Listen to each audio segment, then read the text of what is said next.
What is up? It's your Demi girl Katie here, and we're finally back for another Kibbe episode. So, I just wanted to apologize and explain my 6-month hiatus from YouTube. I have really severe social anxiety. I've had it since I was 12, and I thought I was almost over it, but ever since doing YouTube, it just came back with a vengeance. It got to the point where I was having anxiety attacks all day, every day, and it was kind of ridiculous, so I had to take a break from social media and just chill and regroup with my mental health. But I'm doing better now. I'm kind of playing it by ear, but I do want to make more content and respond to you guys more in the comment section. I'm thankful for my subscribers who've stuck with me, and for the new subscribers, welcome. I'm excited to have y'all, and I'm excited to do this video. The topic is comparing soft naturals to romantics and how to tell the difference if you're kind of stuck between the two. So without further ado, let's get into it. So, why compare soft naturals to romantics?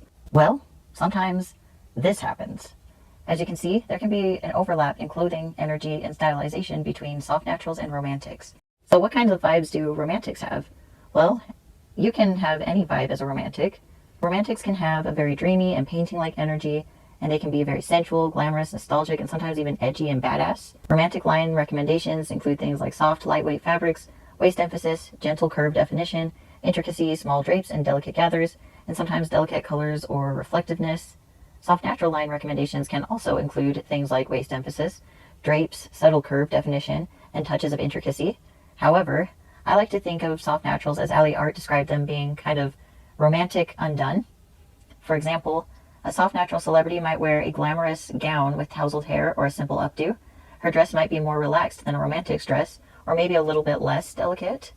As you can see with soft natural Jennifer Lopez on the left and romantic Beyonce on the right, the drapes and gathers might be bigger and the lines might hang a little bit more, letting the fabric free fall without any support beyond the body of the soft natural.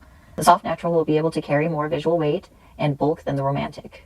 This is because the soft natural has larger bones.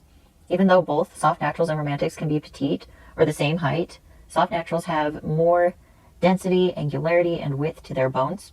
Soft naturals have a squarish width, whereas romantics have a rounder, softer width. Soft naturals might have a little more power in their shoulders, arms, chest, ribcage than romantics, as you can see with this example of soft natural Danielle Fishel on the left compared to romantic Emilia Clarke on the right. Soft natural Demi Lovato has a more rectangular body with more prominent shoulders and arms than theatrical romantic Nicki Minaj. Their dresses are similar, but Demi's is slightly more minimal and a little bit rugged in the texture, whereas Nicki's is more intricate and glamorous. The sleek fit of Demi's dress brings out more width and athleticism, while Nicki's fitted dress brings out softness, roundness, and some delicate angularity. Demi has gorgeous, strong, square bones, and Nicki has beautifully tapered and curved bones. Sure, Nicki has some power and squareness to her jaw, which gives her a dash of yang, but overall I think her skeleton is yin dominant. Whereas Demi, on the other hand, has a yang, well, soft yang dominant skeleton, so they are on opposite sides of the yin-yang spectrum. I love this example of Demi and Nicki basically wearing the same outfit in their own lines. You can see that Demi's dress has the big, free-falling drapes that go all the way down the arms and legs. Nicki's dress exposes her lower arms, and the shawl has a very rounded shape with the circular armholes. Nicki has a rounded neckline which follows her yin curves, while Demi has a plunging v-neck which is more yang. Both dresses have waist emphasis, but Demi's doesn't accommodate the chest and hips the way Nicki's dress strictly follows her curves.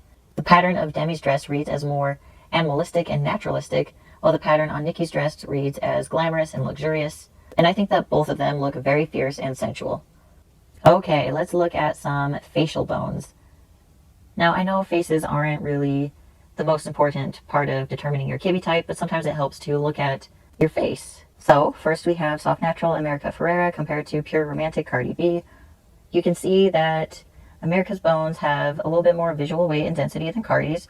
America's brow bone is a little bit heavier and her cheekbones are a little bit broader, and her nose bridge is a little bit steeper and wider than Cardi's, perhaps. She also has a slightly squarer jaw and chin than Cardi.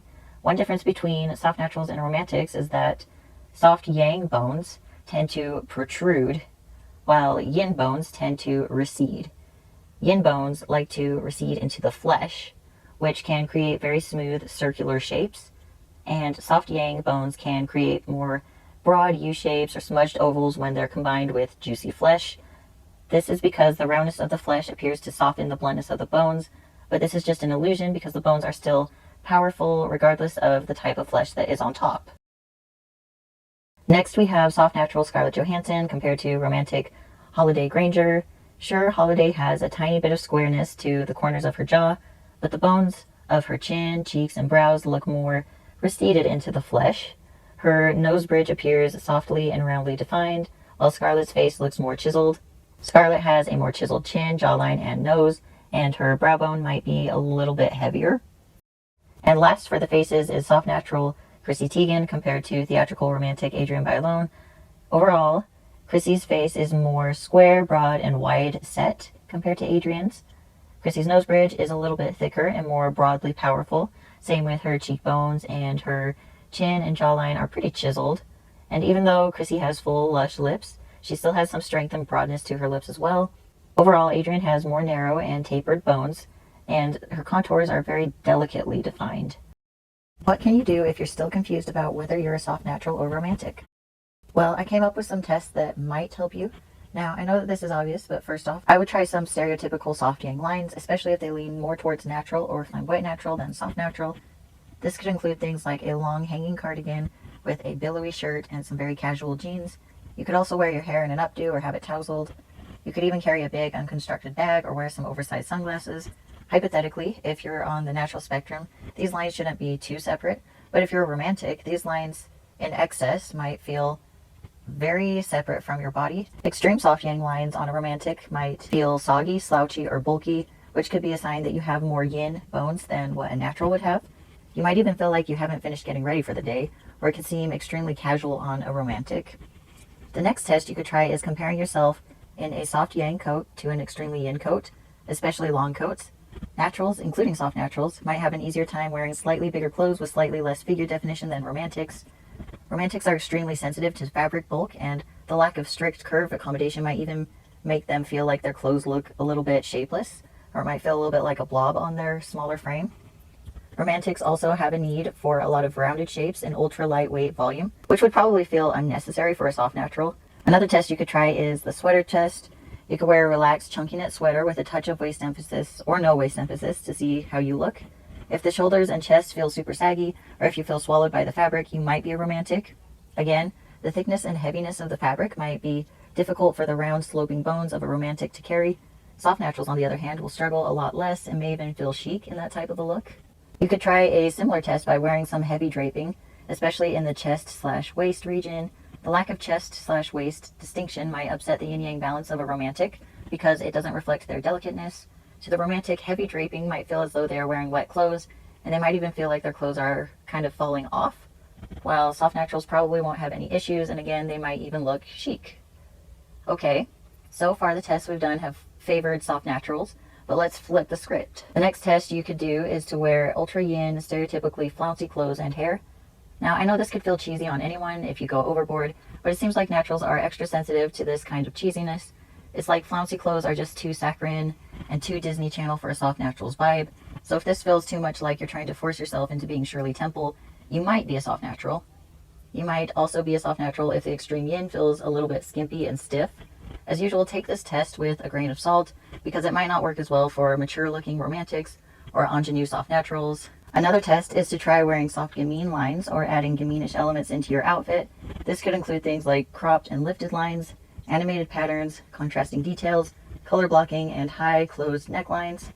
Again, this might feel too cheesy and Disney Channel for soft naturals, while it might feel a little bit less separate from romantics. The smallness and perkiness of the lines can bring out some square width and density in soft naturals, while it might bring out more round width and softness in romantics. This next test isn't perfect, but it might help you to better decipher the size of your bones. Basically, the idea is to compare yourself wearing different sizes of patterns, ranging from super tiny all the way to oversized. Now, I believe Kibbe said that both romantics and soft naturals can wear some larger patterns, so long as romantics wear so-called luxuriously oversized patterns. But I hypothesize that romantics will have a little bit of an easier time pulling off the super tiny patterns than soft naturals. I believe this is because soft yang bones are a little bit larger and more prominent than yin bones. But yeah, you don't have to read too much into this one. Next up, we have the tousled hair comparison. Soft naturals will feel at home with tousled hair, and they can even pull it off with formal clothes. And they can look very chic in so-called effortless hairstyles. But it's a little more complicated for romantics. For romantics, the worst case scenario is that they might feel like they haven't finished getting ready for the day, and that usually happens if they try wearing super tousled hair. The best case scenario would be that a very small dose of Soft-Yang can feel super casual and edgy for romantics. It can be used to create a rebellious after-party look or even kind of a feisty look, but it's really easy for romantics to overdo Soft-Yang elements, like tousled hair. Another test is to experiment with curled or wavy hair to see how precise you need your hairstyle. If you look better with, say, relaxed beach waves instead of sleek waves or ringlets, you might be a soft natural. Again, super precise ringlets might feel a little bit too cheesy or Shirley Temple or Disney Channel for soft naturals, but for romantics, sleek and precise waves and ringlets can give them more of a glamorous, vintage charm. Naturals are probably going to look a bit more chiseled and sleek hair, while romantics will have some extra lushness and softness. Next is another hair experiment, but this time it's with short hair. The smallness of short hair is going to contrast with the largeness of Soft-Yang bones, so soft naturals might feel like their facial bone structure looks very intense if they wear extremely short and flat haircuts. Soft naturals will probably feel more androgynous than romantics when they have short hair, and they might even feel like their face looks large and square. Short hair can also bring out some prominence to the bones in the neck and the shoulders of soft naturals. Romantics, on the other hand, might have more roundness and softness appear due to their bones being further receded into their flesh. Now, honestly, as a queer person, I don't think either situation is a negative thing. I love androgyny, and I think both naturals and romantics can look stunning with short hair, but they will look a little bit different from each other. Moving away from hair, we have a suit comparison and blazer comparison, with both soft naturals and romantics having the potential to be very curvy. Suits and blazers can be sometimes a challenge, but I feel like soft naturals have a bone structure that can more easily hold up heavy material, and some, but not all, soft naturals can handle less waist emphasis than romantics. Soft naturals can also wear trousers that are wide leg, without as much need for ankle and foot definition as a romantic might need. Soft naturals like Jennifer Lopez can wear long hanging blazers, which might swallow romantics and feel too formless. Romantics like Cardi B and theatrical romantic Nicki Minaj need more tapered trousers and well-defined waist and chest definition, like with a belt or peplum. Romantics might also have a greater need for high heels to help add height and offset the heaviness of the suit. This might be a little bit tricky if you have a large chest as a soft natural, because you might need more chest accommodation, just like a romantic would, so it's not perfect, but this comparison might help you. Now we have the fabric comparison. As you can see, soft natural Demi Lovato and romantic Cardi B are wearing a similar outfit, but it's made out of different fabric. Demi is wearing more of a matte fabric that is probably thicker and heavier, while Cardi is wearing a shiny, silky, possibly lightweight fabric. Demi's outfit might feel too bulky and too plain for a romantic, because romantics can struggle with large bunches of fabric and sometimes non-reflective surfaces. Fabrics that are too plain, dark, or matte can absorb a lot of light, which sometimes causes romantics to lose proportional definition. This is because romantics need to reflect more light in order to show that their bodies are three-dimensional, while soft naturals can also pull off some reflectiveness, shine, and sparkle. I don't think it's as needed for soft naturals as it is for romantics to have light reflected off of their bodies. Okay, so what if you are a plus size? I've gotten a lot of comments from people who are curvy and they say it's challenging because they can't see as much of their skeletal structure. I think in this case, if you're a plus size deciding between soft natural or romantic, I'd say in addition to doing the previous test, you could try looking at the bones in your face, hands, and feet. You could look at the length of your vertical line and the width of your shoulders. For example, we can see pictures of the beautiful model Ashley Alexis. My guess is that she might be a soft natural because she has a little bit of power to her shoulders, and her face is a little bit chiseled in my opinion. She also has a little bit of size to her hands, and her head is a little bit big in proportion to her body, which gives her some petiteness. I think she looks gorgeous in both a pinup style and a more relaxed beachy look, but I think that she doesn't need as much intricacy as a romantic. I think that the relaxed looks are a little bit more native to her body. Now, if you're tall, you might even want to consider flamboyant natural because they can also sometimes become very luscious and curvaceous. Even though that's not how Kibbe typically describes flamboyant naturals, I have seen many examples of curvy, flamboyant natural runway models. So what if you have a mixture of yin and soft-yang, but you just don't feel flattered by either soft natural lines or romantic lines? Another option is that you actually have a juxtaposition of yin and soft-yang, and you could be some type of gamine. For example, I think that Hayley Kiyoko is a soft-yang gamine. At first, I thought she kind of looked like a soft natural. She looks cool with some oversized elements and some ultra-casual styles, but when I was looking over which lines seem to fit her body, it seems like she's a little bit swallowed by natural lines, and she seems to look more alive with color blocking, lively patterns, cropped elements, and juxtaposing clothing items, which tends to be in line with gamine lines. Some other examples of possible Soft-Gamine Gamines are Tina Turner, maybe Chloe Kim, I need to see more pictures of her, and Kelly Osbourne. Okay, so I hope you found something helpful. Let me know if there are other tips and tricks to distinguish between soft naturals and romantics, and let me know if you want me to do any more videos comparing different Kibbe types. But yeah, I'm sending love and hugs if you're having a crappy day, and I will see you guys later. Thank you for watching. Bye.